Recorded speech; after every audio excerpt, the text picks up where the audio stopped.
Medical കോളേജുകളിൽ ചികിത്സാ പിഴവ് തുടർക്കഥയാകുന്ന സാഹചര്യത്തിൽ ഉന്നതതല യോഗം വിളിച്ച ആരോഗ്യമന്ത്രി വീണ ജോർജ് നാളെ തിരുവനന്തപുരത്താണ് യോഗം ചേരുക. രാഹുൽ സുരേഷ് ചേരുന്നുണ്ട് വിവരങ്ങളുമായി കോഴിക്കോട്ട് നിന്ന്. രാഹുൽ, കോഴിക്കോട് മെഡിക്കൽ കോളേജ് അടക്കം സർക്കാർ ആശുപത്രികൾക്കെതിരെ ഗുരുതരമായി ഉയർന്നു വന്നിട്ടുള്ള പരാതികൾ അത് സർക്കാർ ഗൗരവത്തോടുകൂടി കാണുന്നില്ല എന്നൊരു വിമർശനം ഒരു ഭാഗത്തുണ്ട്. അതിനിടയിൽ ആരോഗ്യമന്ത്രി വിളിക്കുന്ന യോഗം അത് എത്രത്തോളം പ്രധാനമാണ് രാഹുൽ?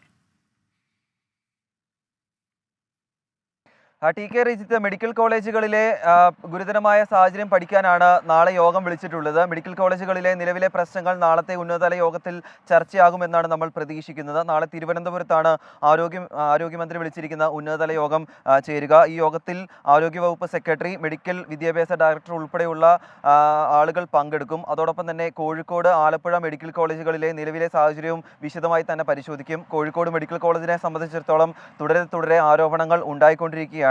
ആദ്യം കൈക്ക് പകരം നാവ് സർജറി ചെയ്തു. അതിന് പിന്നാലെ കൈക്കിടേണ്ട കാലിനിടേണ്ട കമ്പി കൈക്കിട്ടു എന്ന ആരോപണം. ഏറ്റവും ഒടുവിൽ അമീബിക് മസ്തിഷ്ക ജ്വരം ബാധിച്ച് മരിച്ച കുട്ടിയുടെ കുടുംബം ആരോഗ്യ വകുപ്പിനെതിരെയും ആശുപത്രിക്കെതിരെയും രംഗത്തെത്തുന്ന സാഹചര്യം. ഇങ്ങനെ ഓരോ ആരോപണങ്ങളും തുടരെ വന്നുകൊണ്ടിരിക്കുകയാണ്. ഇത് ആളുകൾക്ക് മെഡിക്കൽ കോളേജിൽ എത്താനുള്ള മാനസികമായ തയ്യാറെടുപ്പിനെ ബാധിക്കും, അല്ലെങ്കിൽ ആളുകൾ ആശുപത്രിയിൽ എത്തുന്നത് തടസ്സപ്പെടും എന്നൊക്കെ വലിയ രീതിയിലുള്ള ആരോപണം ഉന്നയിക്കുന്നുണ്ട്. അതുമാത്രമല്ല, ഗുരുതരമായ സാഹചര്യത്തെ ആരോഗ്യമന്ത്രിയും ഇതിനെ കാണുന്നുണ്ട്. എന്താണെങ്കിലും നാളത്തെ യോഗത്തിൽ നിർണായകമായ തീരുമാനങ്ങൾ ഉണ്ടാകുമെന്ന് തന്നെയാണ് നമ്മൾ പ്രതീക്ഷിക്കുന്നത്.